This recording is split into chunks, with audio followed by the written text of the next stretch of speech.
I own that shirt. I'm pretty I sure still think we should sell off our mocap suits for charity. Unwashed. Jeffrey Pierce. The lady says. Ashley Scott.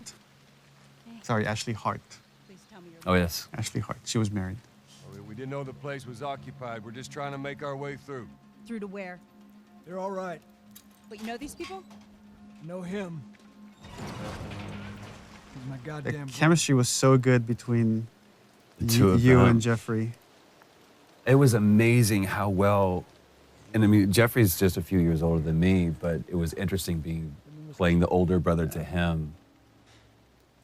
And yeah, we felt like brothers immediately. It was crazy. Oh, well, Jeffrey came, I mean, we almost cast Jeffrey Yeah. as Joel. And then once, like, months later, we needed to cast Tommy. I was like, oh, Well. what's Jeffrey Pierce doing? That's for him. Not blowing my head off. Would have been embarrassing, considering you're my brother-in-law. And Ashley Scott, she came really close to being cast as Tess. And Yeah. when we needed Maria, I was like, oh, We Ashley got a Scott. perfect person. There were no additions for these roles. I love this awkward setup of this is how he meets his sister-in-law. How he meets Yeah. Jeffrey's, or Tommy's wife. Story. Why don't we bring him inside? And you just get to see here now how Ellie's starting to become more secretive. Well, also, it's and like guarded. the way they're standing and everything. It's like Ellie's kind of alone now. Like now it's like Joel is with Tommy and There's no one familiar with Ellie.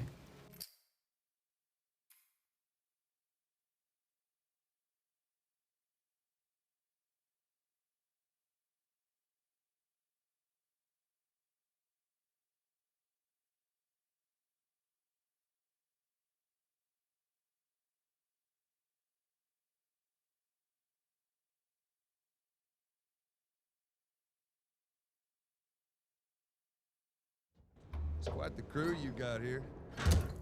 They're good men. This place gives them a second the chance. theme of redemption.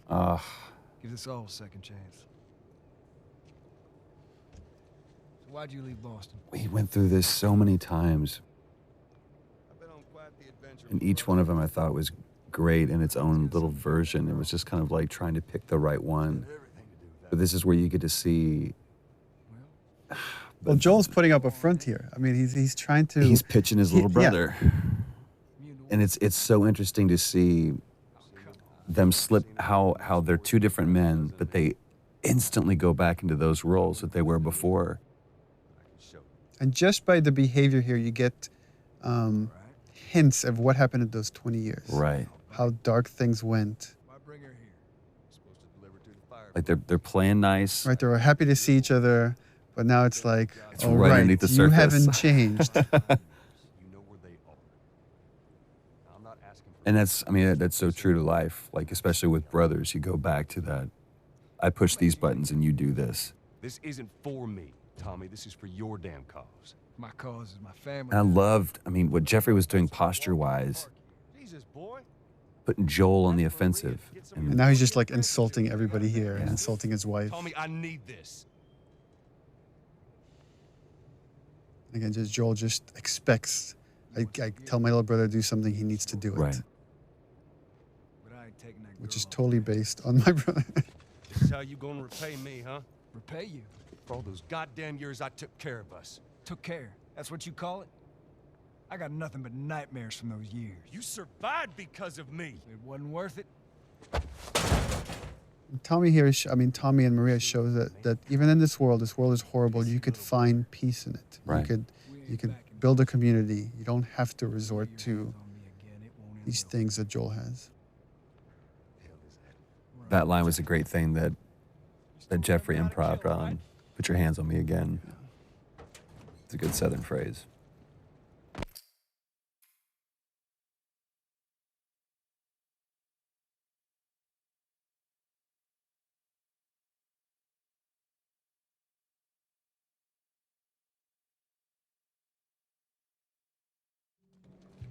You okay? Yeah, I'm fine. Joel! Oh man, they were coming in from every direction. Then Maria was like, "We gotta run." That's where you see Tommy realizes for the first time that Joel really cares for this girl. This isn't just a job. And that's where he has that change and he's like, oh crap. I need to talk to you. This is why he's asking me to do this. Absolutely not. You tell him to go find somebody else. And again, it's just such a real moment between a married couple. It's like What's that all about? honor and you know, doing something for selfishness and everything else that doesn't play in this world anymore. Those are archaic ideals. Tell you where the lab is? I don't want you to go out there because you're going to get killed, and we don't owe him anything. Because I'm sure all she knows is the 20-year-old Joel, 20-year-old version of Joel. Why would you risk your life for that guy? You hate him, essentially. One fuck up and then I turn into one of those widows, okay? And for Ellie, it was important to show that she could just read Joel. She has this bullshit detector that just by the way he's answering her questions, she understands exactly what he asked Tommy to do. Maria. Here we Love this moment. Here we go. If anything at all happens to him, it's on you. The posture and everything. He knows he's in the wrong. He knows he can't ask Tommy to do this. Yeah. She's thankful, you know. Yeah. I know. I'll take that girl of yours to the Fireflies. You don't have to worry about it. Aw, he really cares for you. It's best this way. There's so much more behind it, though, than that, than just care. It's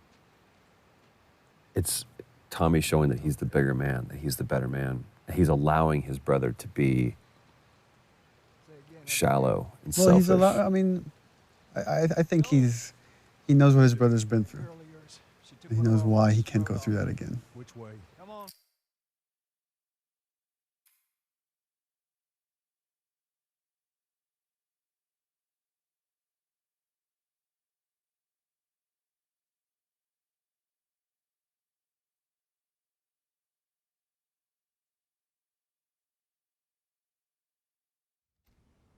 This is probably my favorite scene. What a long day this was. About boys, movies, deciding which. I honestly think this is one of the best scenes that you wrote, Neil, It's bizarre. Get up. because it says so much about this world I say and no.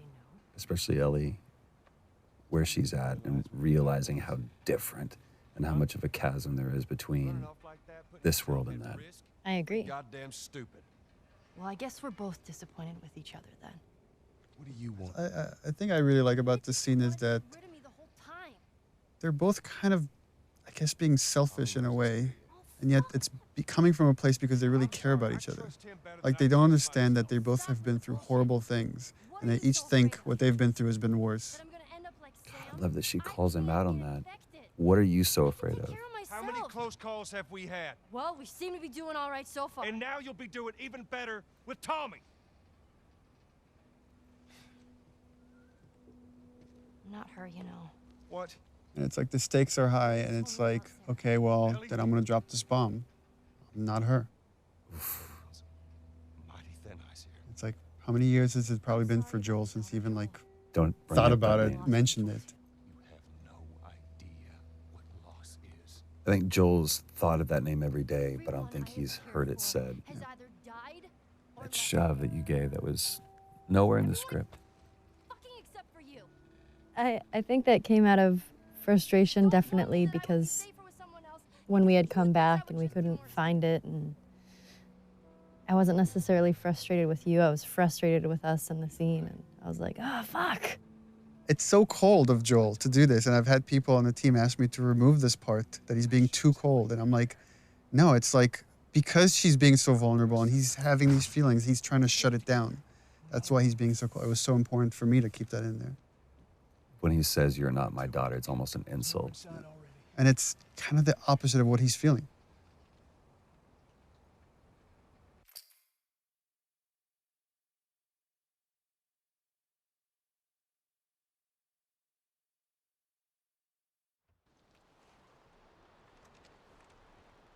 This scene was such a great opportunity to show even just like all these mini arcs with characters. You know, we don't have a lot of time, and we're not gonna. We can only tell Joel and Ellie's story. We can't go into such detail with Bill and Tommy and Tess and Marlene. But you get this great resolution between these brothers because you get the full arc of it in just a short amount of time. It's like the way I approached it is the seed has been planted. Like when she says, I'll just be more scared. that Joel just needs time, and in time he will change his mind, because he doesn't want any, deep down he doesn't want anything that will hurt Ellie. Or so over the idea is just this little horse riding montages. That change is brewing, and Gustavo's music doesn't hurt. What's so great about how this plays out is there's really nothing happening but just this passage of time. That used to be a level that you played through, and just during production cuts we changed it, so it actually worked out better. It just became this idyllic idea that you never fully reach. You just see it from the outside. Where is this lab of theirs? It's all the way out, University of Eastern Colorado. Pointing out this moment that there was probably a time when these two used to watch college football together, and calling out. It's like, hey, go Bighorns, for our college that we made up. I want one of their T-shirts so bad. University East Colorado, because Colorado is such a big state. I don't want her coming after me. Sorry for stealing your horse. Look, come back to town. Let's discuss it at least. You know me, my mind's all made up. University, Eastern Colorado. How do I find this lab? It's in the science building. Looks like a giant mirror. You can't miss it. And the idea of offering Joel a place of refuge, a place of redemption. Well, and originally we had some, I think there was a line that I threw in there, something that was like maybe someday or something. It was just too on the nose. And we ended up saying we don't need that. Yeah. This needs to be The look is enough. Well, and the offer to me is enough. Mm-hmm.